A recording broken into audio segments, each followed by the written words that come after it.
Welcome to Real Talk with Kietta. Today I am interviewing Siohvaughn Wade, the ex-wife of NBA player Dewayne Wade. Siohvaughn, first of all, thank you so much for inviting me to your lovely home. I was just wondering out of curiosity, and I'm so thankful that you invited me. You could have invited anybody, because I'm sure people want to hear what you have to say. Because in the media, this thing has played out to be real ugly, to be honest with you. But I've never really heard your version or never seen pretty much anywhere where you've made comments. And what made you decide to actually give your version and your account of what your truth is?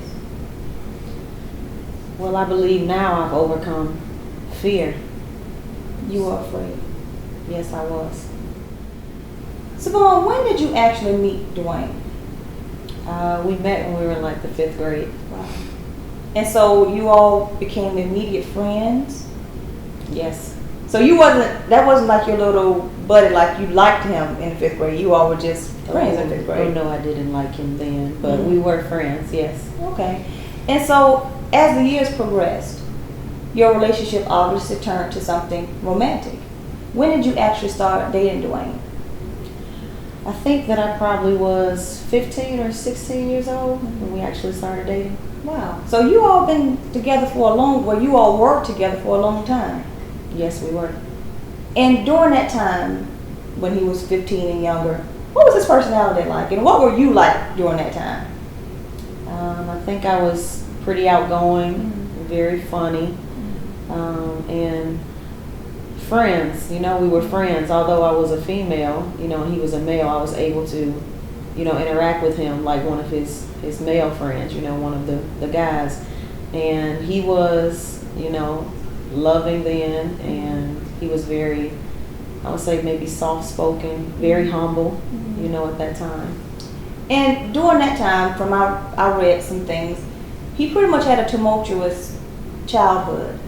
I read that his mother was in and out of prison. His father was abusive to his stepmother. How did you play a role in actually helping to soothe him or calm him or to connect with him on that level? Well, at that time, when he finally did confide in me about what was happening in his home and what had happened with his mom, he wasn't living with her at that time, about drug use and in and out of her being in and out of prison. The abuse was pretty bad in his house. And one night it gotten really bad, and him and his sister, his younger sister, had came to my home probably at like 3 o'clock in the morning or something like that. And I opened the doors, and that's when I basically had to tell my mom what I knew about what was happening in his home and what was going on, because I had to explain to her why he was coming to the door at that hour at 16 years old. And so I had spoken with my mom, and I had told her what was happening, and I asked her, is it any way that he can stay with us and not have to live in that kind of environment? And your mother approved of this? Yes, she did. So during this time too, from my understanding, you all were dealing with the tragedy yourselves. Yes, we were. You lost your biological sister. Yes, the only sibling that I had. Yes. So to me, it would seem as though that I can see that you would become close, especially if that was one of your closest friends, Dewayne, and he's confiding in you. I know that you felt extremely close to him to tell him certain things and to confide in him. Did that bring you all closer together? It absolutely did. I would say at that time that, that was my very best friend, which is what, and well, he was my best friend and I was his. That's what had us to confide in each other about things that, weren't that easy to speak about or didn't have other people at the time, to trust with that sort of important things that was going on. Do you mind, Siohvaughn, if I bring your mom out to speak to us about Dewayne living with you all? Not at all. Okay. Ms. Funches, thank you so much for joining us today. Siohvaughn was just explaining to me that in high school, she was friends with Dewayne since 5th grade. You all know that, but Dewayne was having some family issues, and she confided in you what he was dealing with, and eventually you let him live with you. How did all of that come about, and what made you decide to allow him to live with you? Well, it was the night he came to me, and when he said to me, he had 2 black garbage bags, and he knocked on the door late at night, and he asked me, did I mean what I said when I said what I said about children? What did you say about children? I had to ask him, what did I say? And he said that you would never let a kid be out in the street with no place to go. You would never let a kid go hungry, and you would always help them if they needed something for school, to take care of for school. And I said, yeah, I meant what I said. And he said, Mama, I'm home. So I was like, okay. And I just told him to leave the garbage bags out there, shake them out, separate them. And first I was going to ask him what happened, but, I believed it was the same stuff going on. But I didn't know to what detail, and I just said, I'll wait till in the morning. Well, did you know, Siohvaughn, that he moved in, or were you there when Dewayne actually moved in? I was not there. I actually was away at school. I was in college. Oh, you were in college. Yes. So you didn't even know that Dewayne moved in with your mom? Not right away, no. And why didn't you tell her this? I didn't want that to be a distraction because that was her first year going to college. And he was just getting ready to go to his last year of high school. And during this time, I know this was a very difficult time for you because you had just buried your daughter, your only other biological child other than Siohvaughn. And first of all, I couldn't even imagine how that felt and how you all dealt with it. But in that time of mourning, you still opened your heart and allowed him to live with you. What was so special about Dewayne? Well, first of all, I can't take credit that I did anything. God had to heal me from the loss of my daughter. And then God had to restore me to be able to take care of another child, period. Because when that happened to me, I had no intention of looking for another child. And that was between me and God, because I told him I was hurting too bad.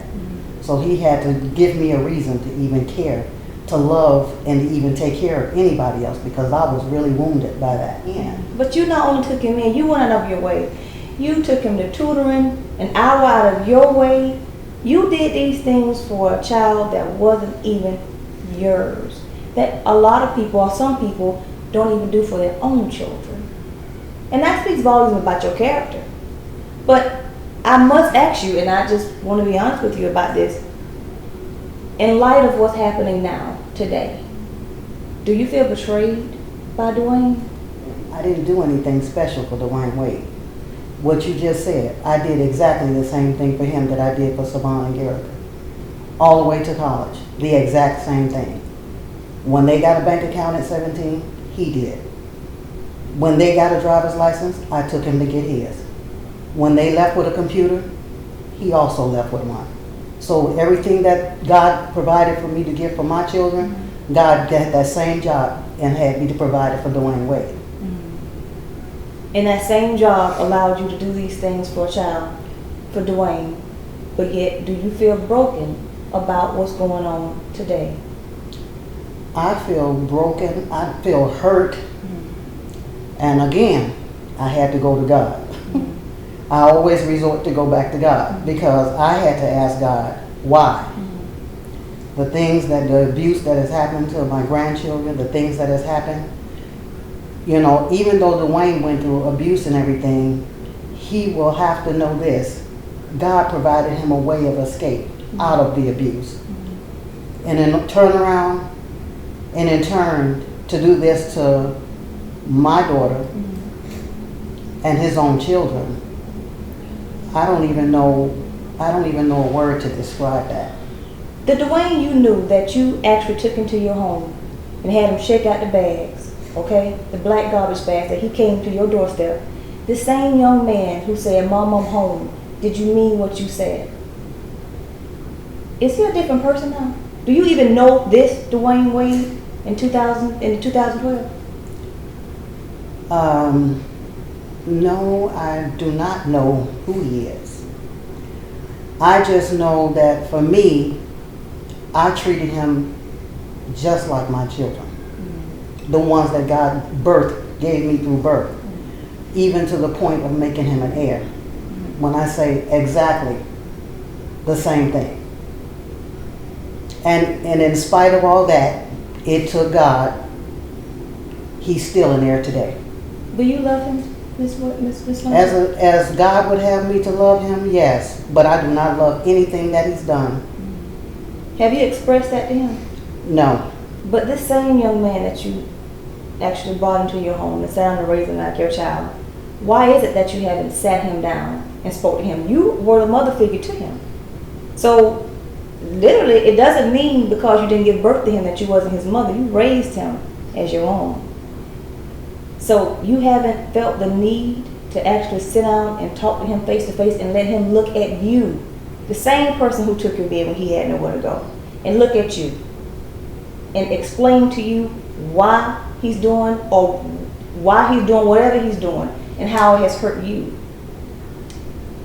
The last time that I took the children down to Trump Towers, and Dewayne was standing outside the building, a young man, another son of mine, Toti, he became very upset. You know why? Why? For what you just said. He looked and he saw Dewayne didn't even speak. He had his nose in the air. And he was so hurt that when we came back with the children, he was later on that night, he said, "What happened?" He said, I asked him, "What's wrong with him?" He said, "I cannot believe it. This is the man you took into your home. He didn't even speak and acknowledge you." And I told him, I'm going to give him a peace of mind. I never got an apology from the girl that killed my daughter to this day. God restored me. If somebody took my daughter's life and they never came and apologized to me for that, and God healed me, who is Dewayne Wade to not to speak to the one who fed him, clothed him, educated him? Because God is the one that did that for Dewayne. So that insult is not toward me, it's directly toward God. And if God made me the person I am to be able to stand and live and live my life, and someone took my daughter from the earth, and then he comes along right after that, and he doesn't want to speak, that's between him and God. I don't have anything to say to Dewayne about that. That is directly between him and God.